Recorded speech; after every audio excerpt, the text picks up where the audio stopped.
is Doname Abo and I am assigned to discuss about morpheme versus word. So first, let us define what is morpheme. A morpheme are part of every single word. It is the smallest meaningful unit of language. So a morpheme is essential to form a word, and a word can't be formed without a morpheme. According to the research, a word must have one or more morpheme, and even the smallest syllable and single letter in an alphabet has a meaning, and it is called a morpheme. Next, let us define what is word. A word is created through a single root, morpheme, or combination of morphemes.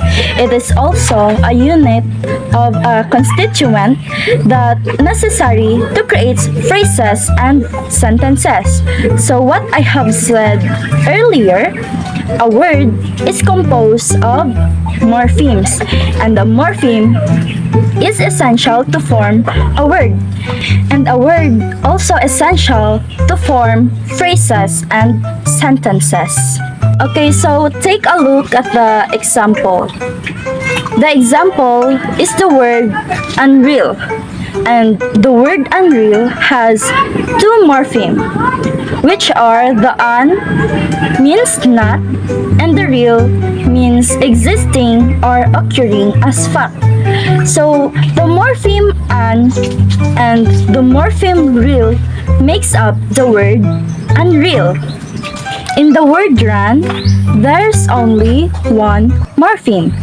So it doesn't mean that there has a syllable "an" in the word run, just like in the first example, it will be called a morpheme. So let's go back to the definition of morpheme. A morpheme is the smallest meaningful.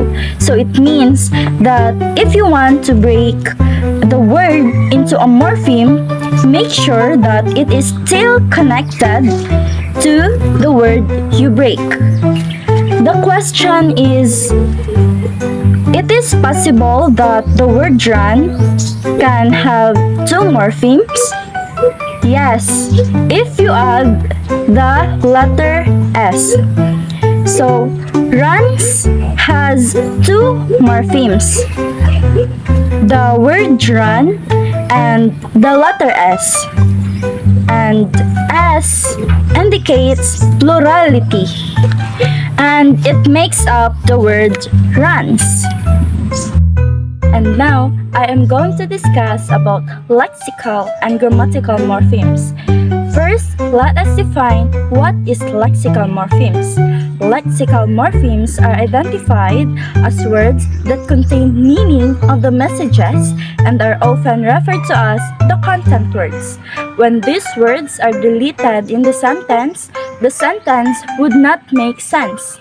These include noun, verbs, and modifiers. It means that a lexical morpheme is a word that carries the meaning of a message. These include nouns like the names of things, people or animals, verbs or the action words, and modifiers or words that describe like adjectives. Take a look at the first example. We have the talk. The word talk is a verb, and verbs are action words. Example, I talk to my friend. Here, talk is the action.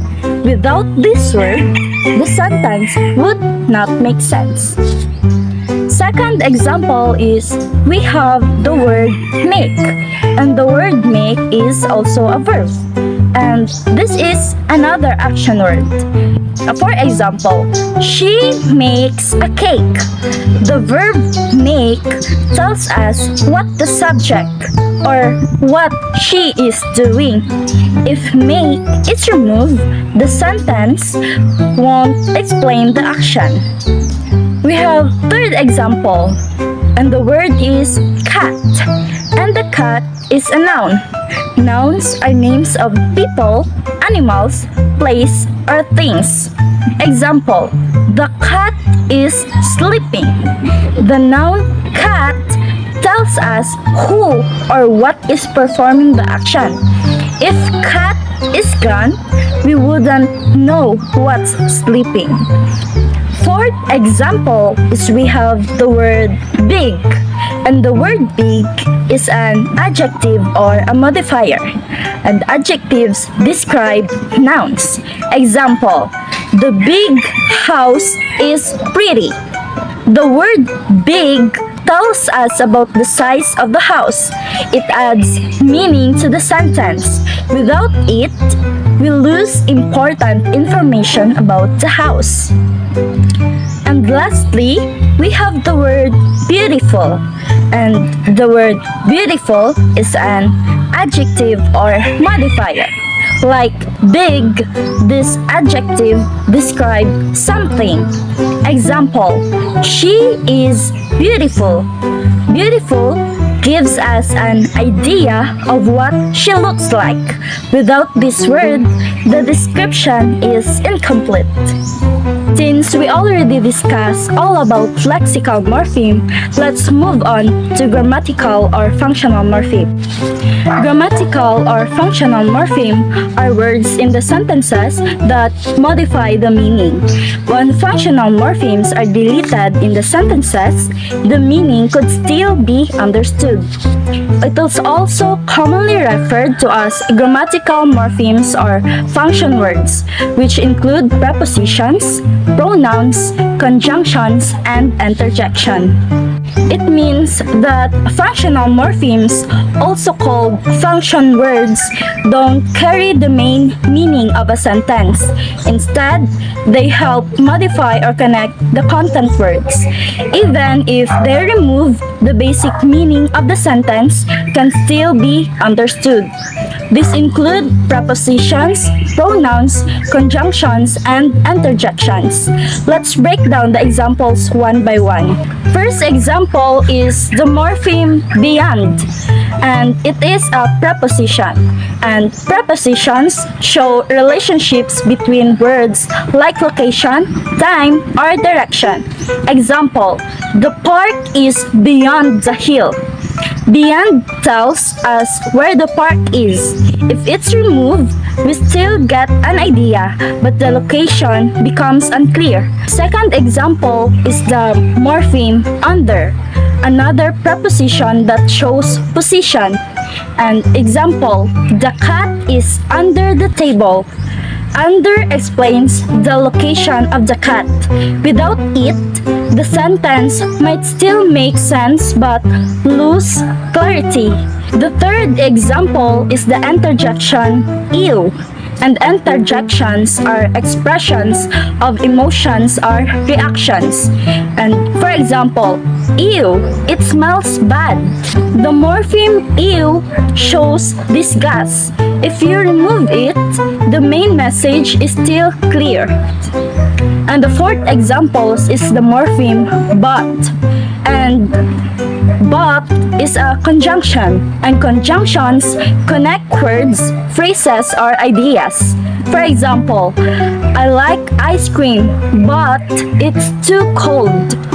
But contrasts the two ideas. Without it, the sentence might feel incomplete or less smooth. And the last example is the morpheme he. And the morpheme he is a pronoun. And pronouns replace nouns to avoid repetition. Example, he is my brother. He replaces a name like John. Without it, you'd have to repeat the noun. The key difference of two morphemes is that unlike lexical morphemes, functional morphemes aren't the main carriers of meaning. They simply help connect or clarify ideas in a sentence. Their absence may reduce clarity but won't make the sentence entirely meaningless. And that's all. I hope you learned a lot from me. Goodbye and thank you.